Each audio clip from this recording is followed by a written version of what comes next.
Hello, and welcome to Getting It Done, a podcast about music, education, and life lessons. I'm your host, Tim Rausenberger. Today is Thursday, April 11th, 2019. This is episode 266, Multitasking Through Music. Today's episode is going to be centered around Battleship by Chris Bernotas, a piece of music written for young bands. You're going to hear many different things in the piece of music, but today is not about orchestration, arranging, or anything having to do with what we're hearing and the sounds that are associated with this particular genre of music. Instead, what we're going to do is take a look at what's going through the musician's mind as the musician is playing their instrument in any particular ensemble, in a group, or perhaps at home. Using Battleship, I'm going to give you some different things that will absolutely show you how this piece can be used to multitask. And we will find out together that any type of music making out there is the highest level of multitasking there is on earth, and there always has been and always will be. So for those of you out there who have been looking for those types of lessons where you want to feature multitasking and all the different things that you want to showcase about what your musicians are thinking about while they're playing, and as you, as teachers, are instructing your young musicians, feel free to share this video with the appropriate people.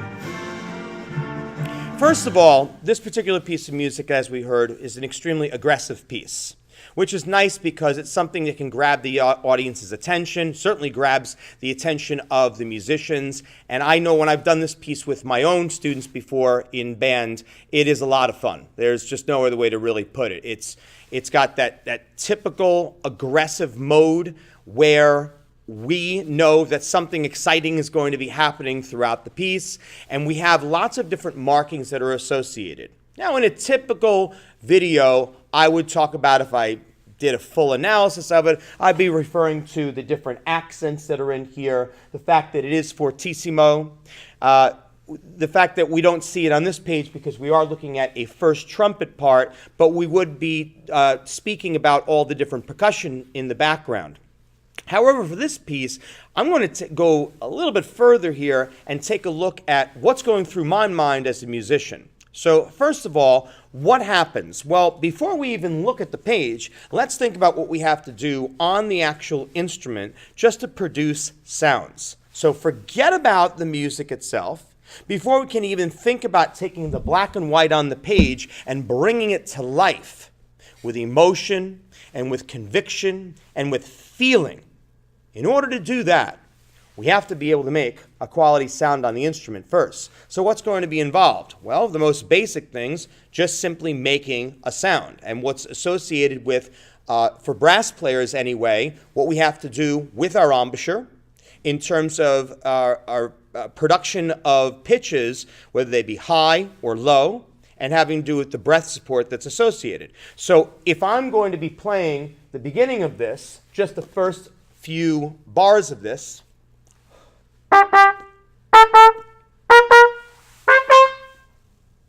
if I just play just those first two measures, I had to think about what I had to do with my lips. Well, we get to the point as trumpet players, though, where it becomes the subconscious, and we're not actively thinking about it over the course of time, that is. We do have to certainly think about the vowels that we're pressing down, the A at the beginning, followed by the B, then the C, and then the D.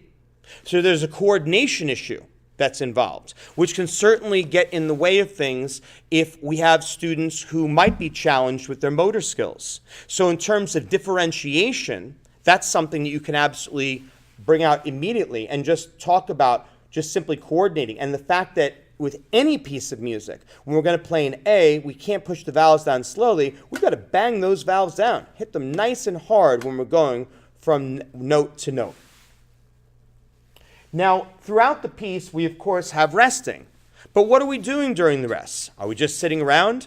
As I tell my young musicians frequently, we're not going on vacation at that point. We're not going to the Caribbean. We're not going on a Hawaiian cruise. We have to be thinking about what's going on around us. We have to count our measures of rest. So we are absolutely not passive musicians. We are actively engaged in everything that's going on. Oh, but wait a minute. Before we go any further with that, we need to talk about what else is going through the mind.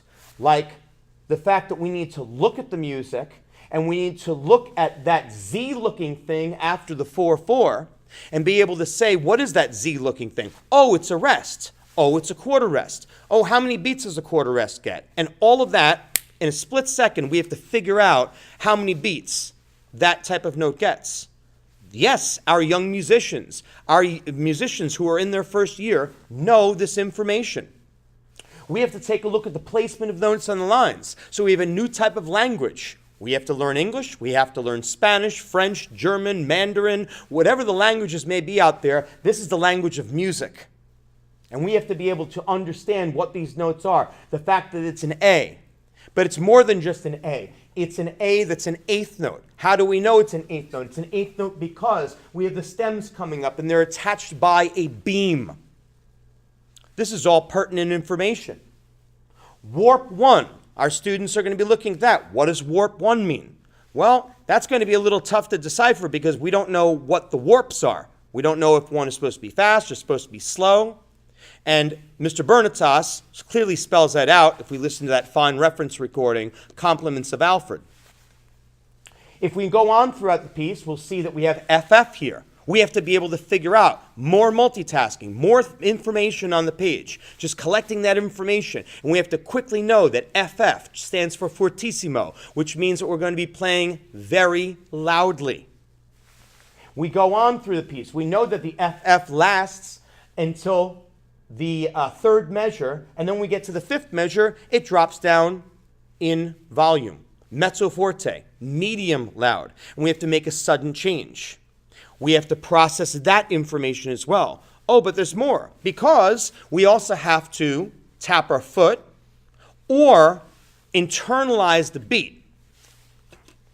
Dut, dut, dut, dut, dut, dut. You need to feel what that beat is. Just listen to the beginning of this again and see if you can internalize that beat. Do you find yourself tapping your foot? Do you find yourself feeling it inside, what that pulse is? Here's the beginning again.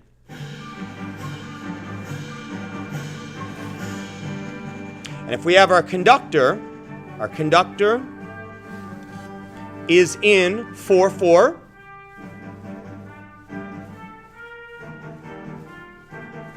And for a conductor, we certainly have a lot of multitasking that's involved, which we're not going to get into in today's episode. Things that could involve the left hand, and other things that could involve the baton, or if you're just conducting with your right hand, whatever have you.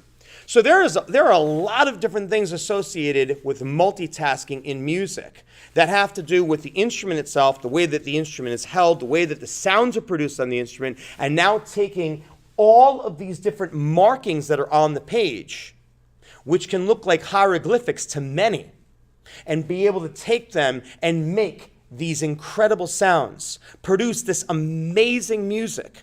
Because after all, someone, in this case, Mr. Bernotas, came up with this vision. And it's our responsibility as musicians to be able to do the piece justice and to be able to create the finest possible performance we can with our own sounds, with our own interpretation, but also staying very, very true to the music, while also the multitasking that goes with it along the way. I hope you've enjoyed today's episode. You'll join us later on this evening for episode 267, where we discuss music auditions and the proper preparation for them. See you on the other side. Peace.